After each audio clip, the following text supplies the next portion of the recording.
Remember the Forgotten.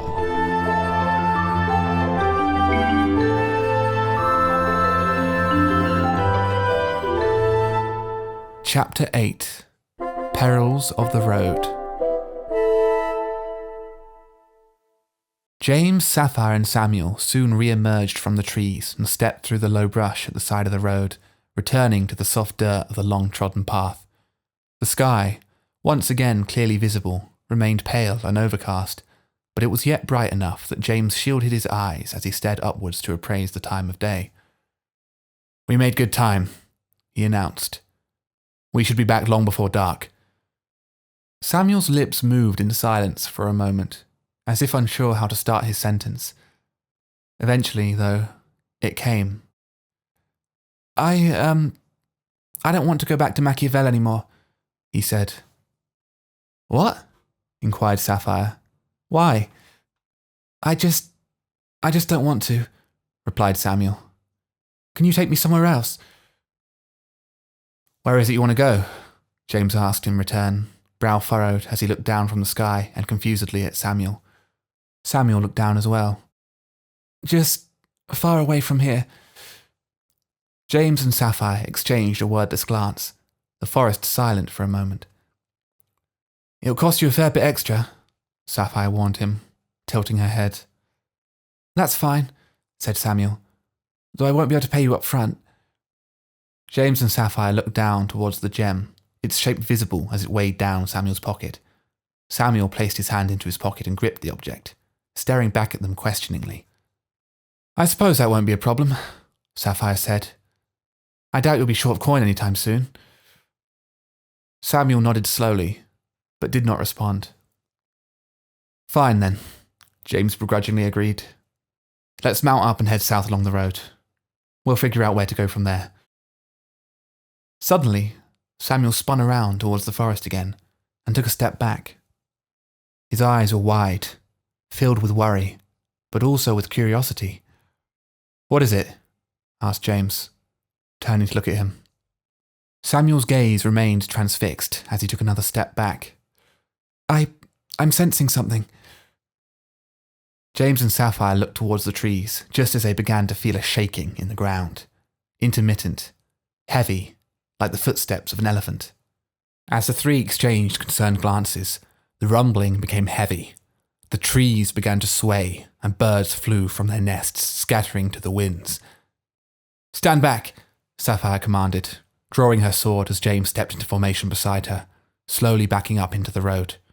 Samuel backed away only slightly faster, his eyes wide with fear as the intermittent sounds grew faster and a shape began to emerge from the trees.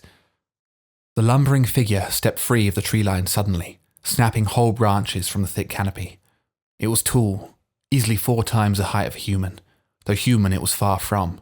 Its head and body, if they could be called that, appeared to be composed of a small mass of large, jumbled boulders, held together in a way that clearly defied gravity. In place of arms, the thing had 2 huge tree trunks, bare, leafless branches attaching to the creature's shoulders, while the roots crawled out from the ends like muddy fingers. Its obelisk-like legs raised into the air one by one and smashed into the ground thunderously, spewing shockwaves of dirt from the road and into the air.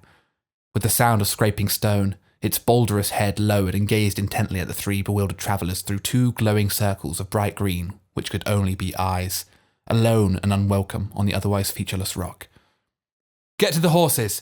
shouted James, backing up with his sword raised defensively.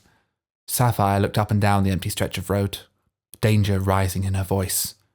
"Where are the horses?" The branches of one of the creature's tree trunk arms scraped and snapped against its rocky body as it was raised into the air. James had only a moment to react, as it then came suddenly smashing down again right on top of him.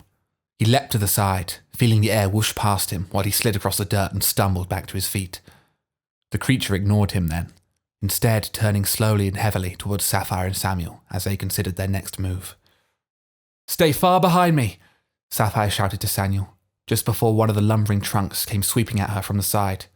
She jumped upwards in an attempt to dodge it, but it caught her legs, sending her spinning in the air before crashing down heavily into the dirt on her front. "Hey!" shouted James, breaking into a sprint towards the thing with his sword raised. As it turned its lumbering body slowly to face him, He leapt forth into the air, raising his sword high above his head and plunging it deep between the stones of the thing's chest. The sword sunk into the gap smoothly and remained there, the creature not seeming to react to it at all. James held his grip and quickly found himself dangling a metre off the ground by the hilt of his blade. "Let go of it, James!" Sapphire shouted to him, pushing herself to her feet and circling around the creature, sword raised threateningly until she reached the middle of the road. To her distress, the creature's gaze did not follow her. It remained firmly planted on the only one of them remaining directly in front of it, just at the edge of the forest on the far side of the road. Samuel backed away slowly, his breathing panicked and body shaking as the creature bared down upon him. When the shadow of the creature's poised arm rose above him, Samuel stood frozen in fear, powerless as it came crashing down.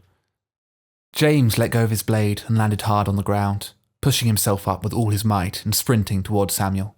He grabbed the boy's arm and wrenched him from his trance, pulling him away just as a huge trunk hammered the forest floor where he'd stood. James kept his grip tight, tugging Samuel forward and further into the trees. Without allowing his momentum to diminish, James led him further and further through the forest, barging his way past branches and thorns while the boy stumbled in his attempts to keep up. "Where are we going?" he asked, fear evident in his voice. James didn't respond. He continued running, sprinting forward as the thundering footsteps of their pursuer still echoed throughout the woods. Then, James slid to a stop through the slippery ground of dead leaves and loose dirt, ending his momentum just in time to avoid tipping over the sudden drop before him. Out of nowhere, the pair were faced with a vast view of the valley down below. A steep descent bare of trees leading down to the distant range of green forestry, stretching out for miles at the bottom until it raised back up to form a range of high hills on the other side. A loud crash summoned Samuel and James's attention back behind them as a huge creature shoved its way through the trees towards the two, littering the forest floor with wooden debris broken in its wake. Samuel tried to run, but James's grip held him still as he stepped dangerously close to the cliff's edge. The dirt crumbled slightly under his boot as he did, small pebbles falling wayside and pouring loudly down the slope. "Stay," James growled, body dead still and eyes fixed on the creature almost upon them. It got closer and closer, each step a thundering crash as Samuel desperately wrestled against his grip. "Let go," he pleaded. "It's going to kill us." "Get ready," James spoke again, ignoring Samuel's cries as the creature took the final lumbering step towards them. As its huge stone leg touched down before them on the precipice, Samuel felt the ground beneath him rumble. He saw huge cracks form on the earth around him as it barely held the creature's weight. But only for a second. "Now!"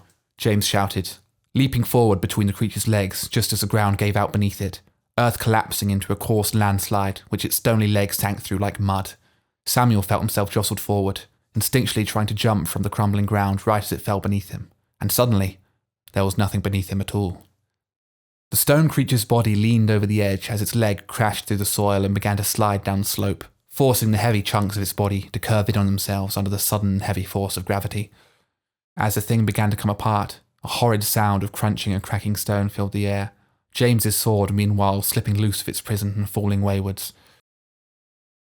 Sapphire emerged from the trees and reached the cliff just in time to see as a huge creature tumbled over the edge, bouncing down the steep slope, its many pieces breaking apart with each mighty collision until, in a cloud of dust and dirt rolling down behind, it was nothing but a pile of rocks at the bottom. Eyes wide, she peered over the cliff to search for her companions.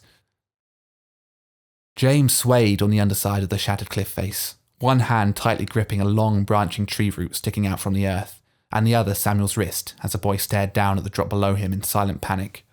Surprisingly, gripped between Samuel's boots, gleaming in the sunlight as it began to trickle through the clouds, was James's sword. Sapphire reached down and grabbed James's arm, heaving him with all her might until he was able to grip the ground once more. Struggling against the unstable and crumbly handholds, he clambered up to the top and proceeded to help Sapphire drag the terrified Samuel up over the edge and lay him down on the floor. They fell back on the ground, breasts heavy as their bodies began to recover from the strain. James stared down at his sword where it lay beside Samuel, and reached out towards it with wide eyes. He dragged it towards him and lifted it back into its grip, looking it over before turning to the boy. "Nice one, kid," he told him. The group spent a few moments there on the ground, catching their breaths and exchanging wordless glances that expressed their confusion and what had just transpired. "What was that thing?" asked James, looking first to Samuel, The boy swallowed hard in response and shook his head to denote his lack of an answer. Well, it wasn't natural, that's for sure, stated Sapphire, pushing herself to her feet with a grunt and tidily peering over the edge at the ruin below. It looks like a part of the woodland was animated by magic. Must have taken something pretty powerful to do that. You knew there were monsters in the woods, James then said, turning to face Samuel. Was this what you were actually talking about? Are there more of these things? I don't know, replied Samuel. I never actually saw any of them. Let me guess, said James. You sensed them. Samuel looked at James with a somewhat defiant expression, refusing to rise to the obvious insult. Well, I'm still alive, he eventually responded. What does that tell you? James glared at him for a moment, then stood up and brushed the dirt from his trousers. Well, Saph, it looks like we may have a problem on our hands. Sapphire took one final look at the rubble, then turned around and nodded back to her companion. We need to get back to Machiavel, she said. What? Exclaimed Samuel, eyes wide. No, you said you'd take me somewhere else. That was before, explained James, examining his sword for damage and waving it in the air a few times. If there's even one more creature as dangerous as that in these woods, we need to be back there in case the town is attacked. But they won't attack Machiavel, Samuel argued. There's no need to go back there. Sapphire looked at him quizzically. How can you be so sure? I know, Samuel insisted, head angled towards the floor. They won't. No offence, kid, but you have no idea what you're talking about, said James, placing his sword back in its sheath and fastening the strap. And, quite frankly, this has nothing to do with you. We're going back to Machiavel now. You can either come along, or you can stay here and get killed by monsters. Your choice. Please, you can't, Samuel pleaded again, looking from James to Sapphire in turn. I'll pay you double if you want. Anything. Just don't take me back to Machiavel. James gave him a disapproving glare and slowly shook his head before him and Sapphire wordlessly turned and began to head back towards the road in search of their horses. Samuel watched as the two of them walked away, looking all around him anxiously.